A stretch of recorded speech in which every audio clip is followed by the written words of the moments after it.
Há 40 anos, a reforma tributária é debatida no Congresso Nacional e sem avanços. Mas agora o governo diz que conseguiu chegar a um consenso para aprovar a mudança na cobrança de impostos no Brasil. Na semana passada, foi aprovado o relatório do grupo de trabalho formado na Câmara dos Deputados que tratou do assunto, fez a espinha dorsal da reforma tributária, que prevê a unificação de 5 impostos, 3 federais, IPI, PIS e COFINS, um estadual, que é o ICMS, e um municipal, que é o ISS. Até a semana que vem, vão ser intensificadas conversas com bancadas, líderes partidários e setores da economia brasileira para formalizar o texto da reforma tributária que será discutida no Congresso Nacional. O sistema tributário brasileiro é o mais complexo, burocrático e complicado do mundo. Para se ter uma ideia, a carga tributária é tão alta que ela corresponde a 33% do PIB, o Produto Interno Bruto. Para detalhar a proposta de reforma tributária, estamos recebendo no Palavra Aberta o deputado federal Reginaldo Lopes, que é do PT de Minas Gerais,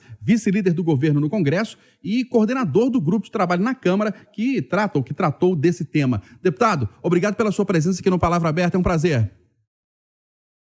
Eu que agradeço, Eustáquio, Kátia, a oportunidade para tratar de um tema super importante para o Estado brasileiro.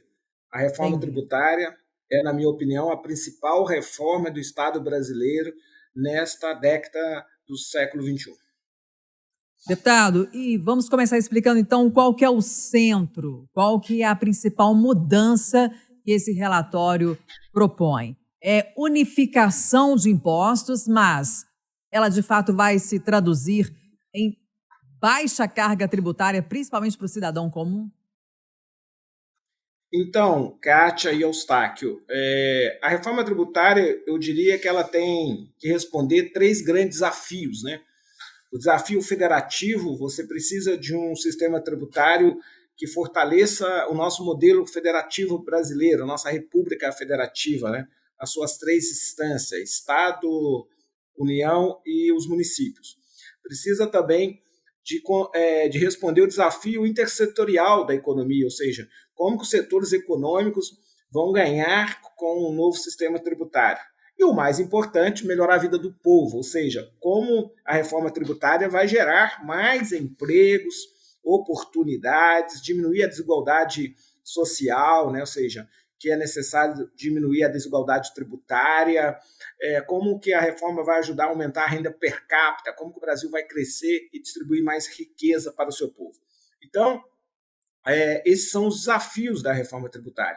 E, na minha opinião, hoje, o que impede o Brasil de ser competitivo do ponto de vista nacional e também internacional é o modelo tributário. O nosso custo Brasil hoje, 80% do custo tem a ver com gasto tributário. Um modelo que não é de regra, é um modelo de exceções. São 460 mil normas. Os estudos apontam aí para um custo de 1,5 trilhões por causa do nosso sistema tributário. Custo do ponto de vista da administração, da judicialização, né? O nosso modelo, por ser um modelo de exceção, nós temos aí um PIB na justiça, ou seja, o povo brasileiro comprou o serviço, comprou a mercadoria, o imposto é por dentro, né? É embutido, é escondido, pagou, mas aquele recurso, aquele dinheiro não chegou nos cofres públicos. Por uma razão ou por outra, pararam na justiça, na judicialização. E tudo isso tem a ver com o nosso modelo, que não é um modelo simplificado. Então, o que nós estamos propondo?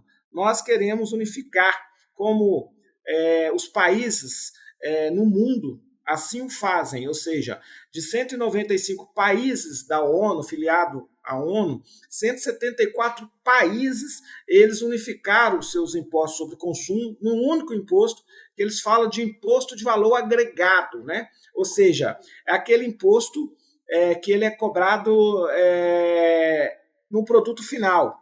Ele não é cobrado em efeito cascata, ou seja, todo imposto pago na cadeia anterior da produção de uma mercadoria, ele é creditado para a cadeia posterior. Ou seja, então você elimina aquilo que nós chamamos de cumulatividade tributária. Então, é um imposto mais simplificado, que cobra só do valor adicionado a cada etapa de produção. Então, no Brasil, o nosso modelo que cobra imposto do imposto, o próprio imposto é base de cálculo para cobrar o próximo imposto da etapa seguinte de produção, levou o Brasil a produzir serviços e mercadorias, em especial, mais cara para o povo brasileiro. Depende da cadeia de produção, quanto mais longa ela for, mais caro o produto fica por causa do sistema tributário cumulativo. Isso impediu o Brasil de tornar um país exportador de valor agregado, porque os nossos produtos eles não são exportados só a mercadoria, ele é exportado com resíduo tributário. Então, tira do Brasil a competitividade internacional, mas também tirou a competitividade nacional.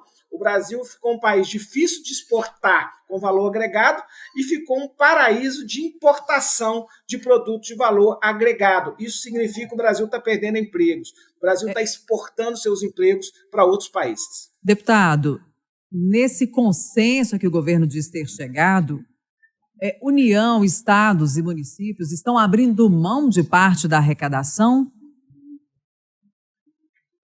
Não. Há um acordo. Ou seja, a arrecadação ela vai ter uma conta de equalização nos próximos 40 anos. Ou seja, com o crescimento econômico, porque há uma redução, sim, da carga tributária para o cidadão. Mas como também o sistema ele passa a ser de tributação ampla, de base de incidência ampla, aí aquele ditado, né? Quando todos pagam, todos podem pagar menos. Por que acontece hoje, Kátia? Hoje há uma judicialização. Né? Hoje há muita política de incentivos fiscais que não chega até o produto. Esses incentivos são incorporados na margem de lucro do setor produtivo. Então, de fato, o mundo não consegue mais separar o que é uma mercadoria e o que de fato é um serviço. Se eu te perguntar, Eustáquio, Kátia, o celular é uma mercadoria ou é um serviço? Às vezes você vai na loja, compra como mercadoria e vai para uma outra empresa e habilita ele lá como serviço. Mas tem hoje empresa que já vende ele como serviço. Então, essa falta de definição e essa separação entre mercadoria e serviço, isso fez ter uma elisão e uma erosão na base tributária do país e uma judicialização. Portanto, quando poucos pagam, os que pagam têm que pagar muito tributos.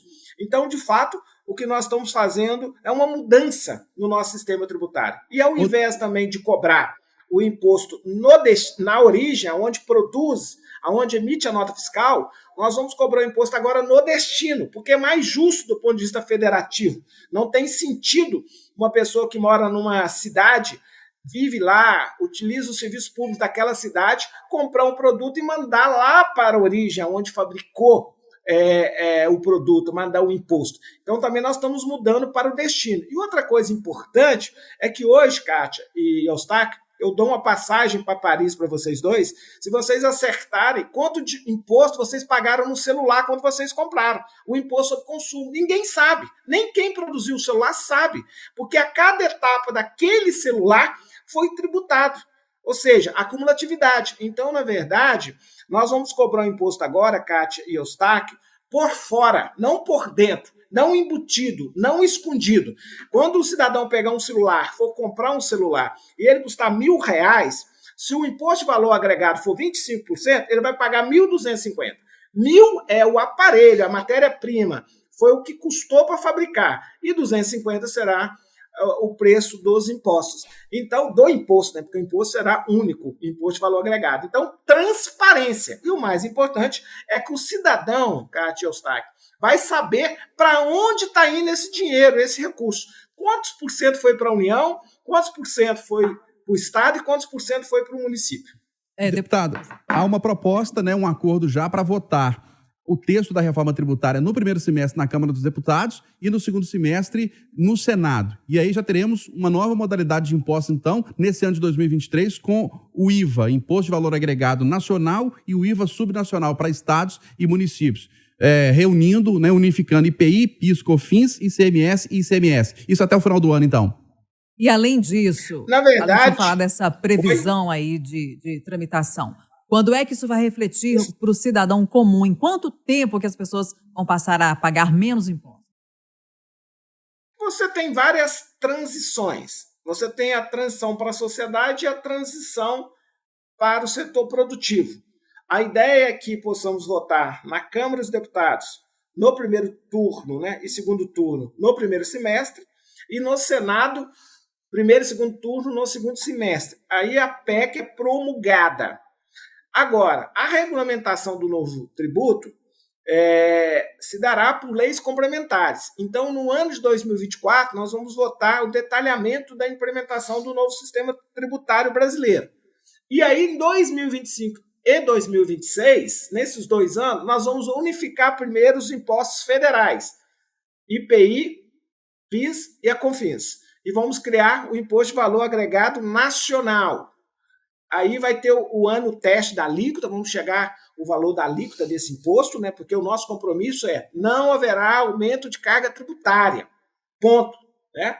Então, nós vamos fazer o teste.